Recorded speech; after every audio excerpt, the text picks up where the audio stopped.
The council was overjoyed in honoring Harold Baines. He's a native of Talbot County. He and his wife have been givers in a charitable donation to the county and to the students in St. Michael's and greater St. Michael's area here in the county. And when we heard about his induction into Major League Baseball's Hall of Fame, the highest honor that can be bestowed upon a Major League Baseball player here in the United States, we were just overjoyed for him, for his family. And so for all that he's done in his professional career, for all that he's done here in Talbot County locally, very humble man, and I said in my piece in the paper, a big man who swung a humble man who swung a big bat. And so we were happy to do it. I think he was very surprised by it, but very receptive of it. And then what we're going to do is that we're going to have a plaque made up, and it's going to have all the teams he played on, the years that he played on those teams, and we're going to put that plaque in the hallway leading back to the council chambers, and we invite all the citizens to come and take a look at it. Yeah. And he also asked for one himself. So when he saw the mock-up of the plaque, he said, "Do I get one too?" And I turned to Andy Howes, our county manager, and I said, "Get two."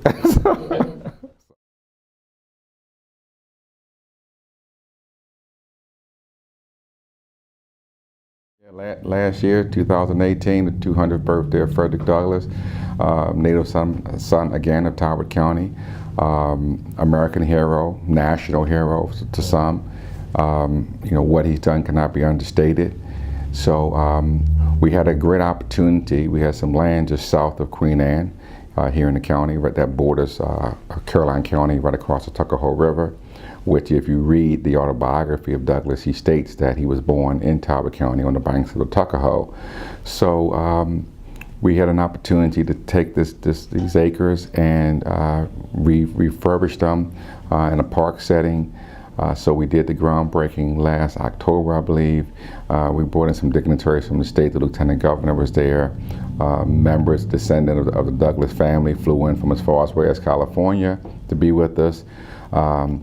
Seated next to his great-great-grandson, Kenneth Morris, and having conversation with him. And then next to Kenneth was his mother, Miss Natty Washington, who was the great-great-granddaughter of Frederick Douglass, and just having conversations with them as they told stories of the family was really an honor for me.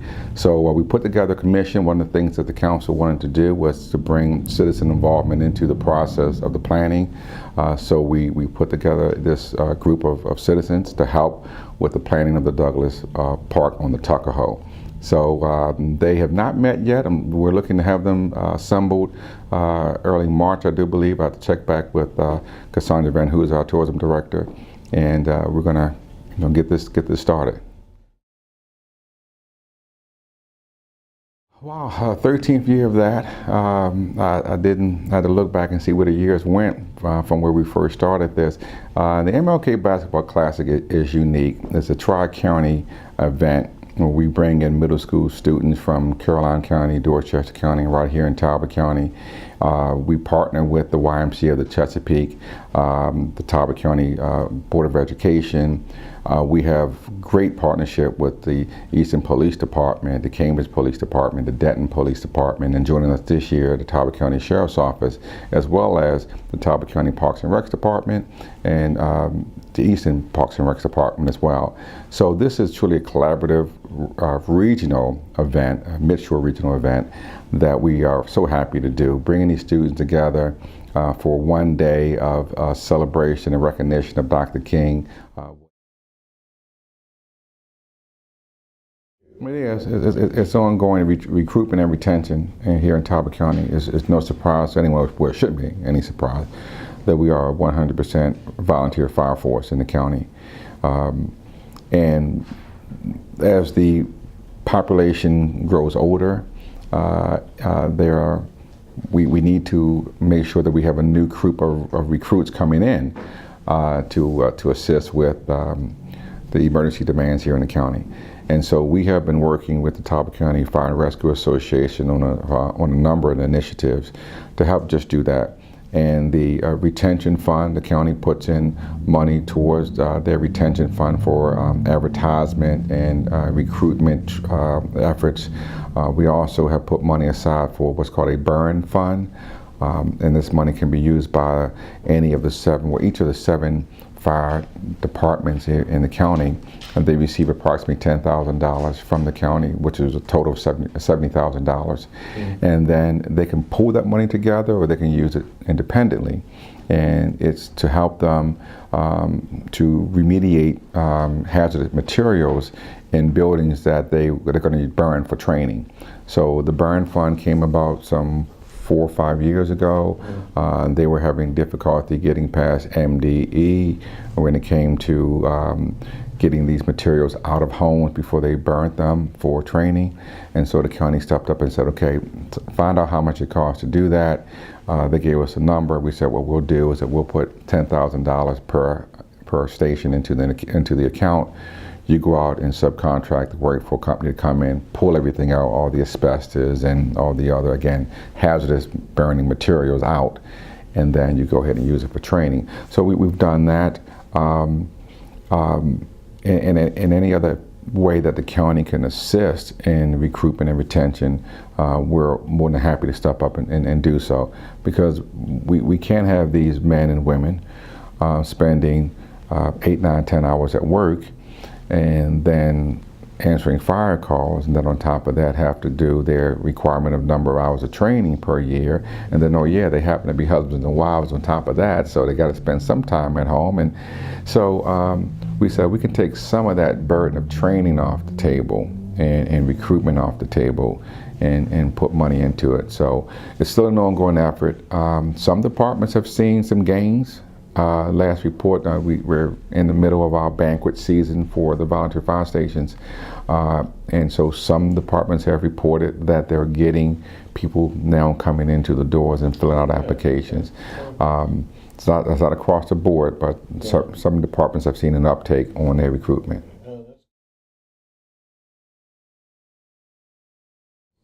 Oh, the dredging is finally done. Yay. We have begged, we have pleaded, we have written letters, we have grabbed every senator and delegate we possibly could about the dredging of the narrows in Tilghman. It was being choked, it was being silted over. Our local watermen couldn't get boats out. Recreational boaters couldn't get their vessels out. And it was just becoming a dangerous situation, because one of our fire boats is housed there in Tilghman. And we finally said to our state agencies, look, if this boat can't get out and there's an emergency somewhere in a channel or in the bay, we won't be able to respond, and it could result in a loss of life. And we weren't being inflammatory. We were being very, very realistic in that. So the channel has finally been dredged, Knapp's Narrows Channel, and so we're all delighted. Yeah. And that's going to mean so much. Well, that's going to, again, it's going to mean your emergency vessels are going to be able to get out. It's going to mean that your local watermen are going to be able to get out, and also your recreational boaters. So yeah. We have the lowest property tax in the state of Maryland, the lowest in the state of Maryland. If you look at it, we are significantly lower than the next county above us, which I believe was at Worcester. We're at 0.6061. I think Worcester's at 0.8101. So we have several points that we can move up even before we get to the next lowest county. The revenue cap, the way it's structured, the way it's worded right now, basically limits the amount of revenue the county can bring in from year to year, irregardless of the assessed values of homes. We are capped at a certain percentage, and that's not allowing us just to keep pace with inflation, just the cost of competing with salaries across the board. The cost of equipment has gone up. Operational costs tend not to go down, they go up, and if you don't have the revenue dollars to keep pace with that, you're going to be behind. Right now, I believe our property tax brings in somewhere around 41% of our revenue. But if you look at our expenditures, our school system alone is 49.1% of our expenditures. And our public safety expenditures, the sheriff's office, 911, emergency services, detention center, that's over 20% of our expenditures. So those two departments alone account for over 69% of county government expenditures. So we're just not keeping pace with reality, and we need to. And the last one was a council ballot question that we worked very closely with the Taxpayers Association and with the Talbot County Teachers Association, with our local sheriff, with Kelly Griffiths from the school superintendent. And we're going to be doing the same thing this year for the 2020 presidential election. We're going to be bringing in those partners from around the county and saying, hey, look, let's sit down at the table. How should this be worded? How do we get the word out? I talked recently with Al Silverstein from the Chamber of Commerce. We're going to be going to our local Rotaries here and going before them. We have to do a better job, and this is where, when we looked at the end result, did we as a council, as a county, do a good enough job getting out in front of people and educating people? And probably perhaps we did not, but you have to be able to explain what the increase is going to be used for. And on the other side, you have to also be able to articulate the possible consequences of not having the increase. So, this isn't to have money just to throw around and burn and things of that nature. No, this is to actually stay current with the cost of operating emergency services in the county. You got to build a new sheriff's office. Again, we talked about the business center building, the former Black & Decker. It is going to be demolished. And your sheriff's department is in there right now. Where do they go? And this is the question I pose to the citizens. Where do you want your sheriff's department to go? Because it's not going to be there, because that building is going to be gone. And we're roughly estimating somewhere between, don't hold me to the numbers, between $8 to $10 million for a new sheriff's building. So that money has to come from somewhere. Of course, it's going to be borrowed, but that's still debt service. We have an aging health department. The health department is a state agency, but the counties, the local counties, are responsible for housing the health department. So it falls on us, Talbot County, to make sure we have adequate, safe, healthy space for our health department. We don't have that to a certain degree right now at Hanson Street. It's an aged building. It was, I told you last time we spoke, they called a sick building at one point. Brian Moore and his staff has done a wonderful job going in there, removing some of the hazard, opening up windows, putting in better lighting, better ventilation. So we've done as much as we possibly can with the current structure. It has to be removed, and they have to have new housing. Probably ahead of its time, to have an intergenerational building where you're going to have senior center and YMCA programming under the same rooftop. Innovative. And they being Robbie Gill and his staff at the YMCA, they already have been getting calls from neighboring counties saying, we want to do that. How'd you do that? So the council was very happy to be a part of that when Charlene Brooks came before us with this idea. I initially, and I readily admit, didn't think it would work. But once we started meeting with Robbie Gill and we started ironing out some of the rough spots, and we started getting down into how the space would be laid out, how the branding would be on the building, how the programming would work. And so by the end of that discussion, 2 years ago, we were certainly on board 100%. And Robbie's going to come in end of this month, I believe last council meeting of this month in February. He's going to give us an update as to where they are. I have not been down there probably since October, November, but from what I heard is that they have steadily moved along with the building. So I think we should have ribbon cutting sometime late spring, early summer of this year. But again, he's going to come in, and I haven't had a preview of what he's going to say, but I believe it's going to be good news as far as a ribbon cutting. We hit the ground running on that. This new council, after being sworn in, one of the first things we did was sit down with Mary Kay Verdery, say, okay, we need to get the short-term rental review board in place. That board is in place. They've already started reviewing applications. As you know, under the new ordinance, application for short-term rentals can only be accepted 2 times during the year, at the beginning of the year in January, and then I believe again in late June. After that, the application period ends. So we're now in the second month of the new application period, which I believe will end in March. And they've already started their hearings. They meet at the Oak Room at the community center. Is open to the public. And spoke with Mary Kay Verdery 2 nights ago, and she said that the first couple of hearings went very well.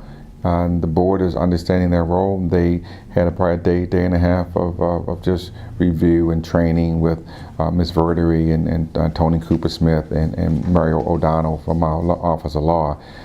Just going over the law, going over the ordinance with them, making sure they understood their duties and responsibilities, and it's working. I mean, again, all the reports that I've gotten back from the planning officer and from the Office of Law is that the first couple of hearings went very, very well. You know, we passed a resolution 250 regarding sewer extension into the Bay 100 area. Ray Clark came before us about 2 or 3 weeks ago, asking us to delay movement into the sewer extension into the Bosman-Nevitt corridor, and the reason being is this, and it was well attended by citizens in that sector. This will be a phase build out over 2 or 3 phases, and it's going to require some capital money to be paid by the homeowner for those connections. We want to make sure we get as much grant dollars in as possible to bring down the amount of that out-of-pocket cost by the homeowners. Under the current scenario, it would have been what we thought would be a significant hardship on a lot of homeowners if we went forward right now with the money that existed in hand. So what we want to do is to reapply for more state grant dollars. We get that money, it will bring down the cost for everybody, not just sector 2 and 3, because if we went right now under the current structure, those people in phase 1 will be paying a substantially higher capital expenditure than people in phase 2 or 3, and we didn't think that was fair. So what we wanted to do is have a level playing ground. Let's delay the movement on the project. And again, citizens from both Bosman and Nevitt were there. I opened it up for their comment, and the comment from those who were in the gallery that evening was that they were okay with the delay, with the understanding that that additional grant dollars would bring down their cost. We're right now already moving sewer into the 33 corridor, coming off of St. Michael's into the Averly Farm area and the Arcadia Shores area. So we're going to be connecting those homes also to public sewer, which is great, and get them off of septic. Septic was never meant to be a long-term permanent solution dealing with waste. When a municipality or county or state agency government has the ability and the means to connect, they should connect. And we are at that point where we can now connect those subdivisions, and that's what we're going to be doing along 33. We're also proceeding with the connection of the community center. The community center is in the town of Easton, is a county-owned property within the town, and we've been pumping and hauling for the last 5-6 years because the septic field that we have down at the community center, and it failed. Is not the way you want to handle that material. You know, pumping, hauling is probably for an immediate emergency situation that you're trying to address, but is not the way you want to do long-term handling of that. So we've been in the delay there. Let me just be clear. The delay there was in part because we were trying to work with Shore Health regarding the new hospital location, which is going to sit just south of the community center on that acreage. We were waiting for them to start moving with their project so that we can trench along 662 Longwood Road. There was some talk early on with Ken Cozell that they may divert 662 and move it, and we wanted to wait for that to happen. We've now been told that 662 will not be moved. It's going to stay right where it is. So what we, in turn, we went back to County Engineer Ray Clark and said, look, go ahead and do this. We're not going. We can't afford to wait any longer. Preston Pepper at our Parks and Rec director has been really patient with the council, but it's time to move. So that's another project that we will be undergoing. And lastly, when it comes to sewer extension and sewer expansion, we're also working with the Ferry Point area of the county, that southern gateway. Coming in from Dorchester over the top tank into the county. They're right now on septic.